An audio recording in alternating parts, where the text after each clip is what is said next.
পৃথিবীর সর্বোচ্চ স্থানের নাম হল মাউন্ট এভারেস্ট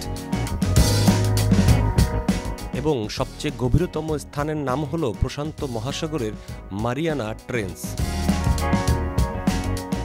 এই দুই স্থানেই পৌঁছানো প্রথম মানুষটিকে জানেন? তিনি ভিক্টর ভাস্কেভো, যার পায়ের নখ থেকে মাথা অবধি পুরোটাই অ্যাডভেঞ্চারের নেশা। পৃথিবীর ৭ মহাদেশের ৭টি সর্বোচ্চ চূড়ায় এবং পৃথিবীর মহাসমুদ্রের সবচেয়ে গভীরতম ৫ স্থানে অভিযান সফল করেছেন তিনি।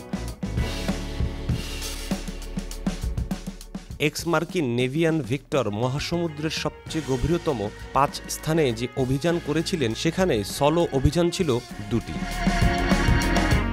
এমনকি গত বছর তিনি মহাকাশ ভ্রমণের অভিজ্ঞতাও নিয়ে এসেছেন। শুধু তাই নয়, উত্তর মেরু আর দক্ষিণ মেরুও ঘুরে এসেছেন তিনি। এই মানুষটি তার জীবনদশায় এমন সব অভিযান করেছেন যা রিস্ক ফ্যাক্টর বিবেচনা করলে বেঁচে থাকাটা বিস্ময়, কিন্তু রাখে আল্লাহ মারেকে।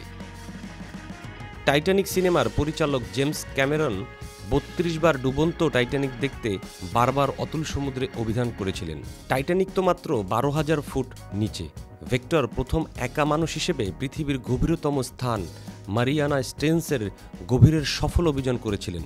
সমুদ্রের ৩৫,০০০ ফুট নিচে ছোট্ট একটি সাবমেরিন নিয়ে ল্যান্ড করেছিলেন পৃথিবীর সবচেয়ে গভীরতম জায়গায়, যেখানে পানির চাপ ছিল প্রতি বর্গ ইঞ্চিতে ১৬,০০০ পাউন্ডের বেশি।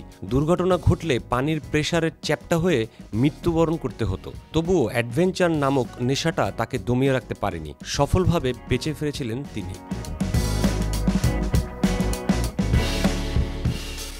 মানুষের এই অদম্য অ্যাডভেঞ্চার অ্যাক্টিভিটি পৃথিবীর মানচিত্র পাল্টে দিয়েছে এক সময়। অনেক কিছুই আমরা উপভোগ করছি যা মানুষ মৃত্যুর মুখোমুখি হয়ে অর্জন করে এনে দিয়েছিল। আর আপনি কিনা নিজের ছোট্টখাটো লক্ষ্যগুলো পূরণ করতে ব্যর্থ হচ্ছেন? কিন্তু কেন? উঠে দাঁড়ান, আবার পরিকল্পনা করুন, পরিশ্রম করুন, লেগে থাকুন, সফল হবেন ইনশাল্লাহ।